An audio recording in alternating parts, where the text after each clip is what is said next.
Sir வணக்கம். SLM media county SLM Soundararajan பேசுறேன். இப்ப நான் கோயம்புத்தூர்ல இருந்து பேசுறேன். கோயம்புத்தூர் பஸ் ஸ்டாண்ட்ல இருந்து பேசுறேன். நான் காலையில 9:10 மணிக்கெல்லாம் அங்க வந்துட்டேன். 10 மணில இருந்து பஸ்ஸே கிடையாது. கூடலூருக்கு 10 மணில இருந்து பஸ்ஸே கிடையாது. கேட்டா 12:30 மணிக்கு தான் வண்டி விடுவோம் அப்படின்னு சொல்றாங்க. கூடலூர்காரங்க பாவம் செஞ்சவங்களா? 2 மணி 2:30 ஹவருக்கு இங்க காத்துக்கிட்டு கிடக்கணுங்கிற ஒரு நிலைமை இந்த கோயம்புத்தூர்ல இருக்குது. இதுக்கு யாரு காரணம்?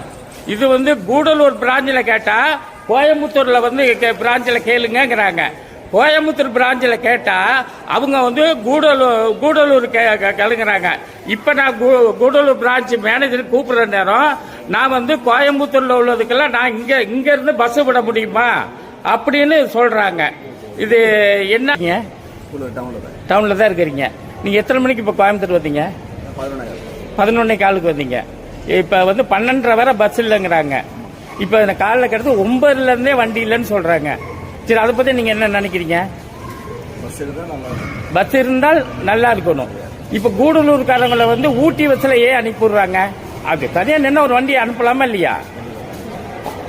அது தனியா வண்டி விடலாமா இல்லையா? இப்ப இது யார்கிட்ட கூடலூர் பிராஞ்சில கேட்டா கோயம்புத்தூர் பிராஞ்சில கேளுங்கிறாங்க.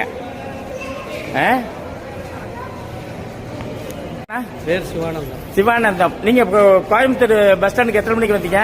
9 மணிக்கு வந்தாச்சு. 9 மணிக்கே வந்துட்டீங்களா? 9 மணில இருந்து பஸ் இல்லையா? என்ன கேட்டா என்ன சொல்றாங்க? 12 மணிக்கு தான் பஸ் இல்ல அப்படியே ஊட்டி பஸ்ல ஏத்தி விடுறாங்க. அது தவறு தானே? கூடலூர்காரங்களா ஊட்டியில போய் பஸ்ல ஏறதுக்கு எவ்வளவு கஷ்டம்னு தெரியுமா இல்லையா? குழந்தைங்களா இருக்காங்க. இதை வச்சுட்டு எப்படி போக முடியும்? இப்ப அதனால கூடலூர்காரங்களை கூடலூர் பஸ்ல தான் இங்க இருந்தா ஏத்தணுங்கிறத ஒரு குறிக்கோளா மக்கள் கேக்குறாங்க. ஓகே சார், நன்றி.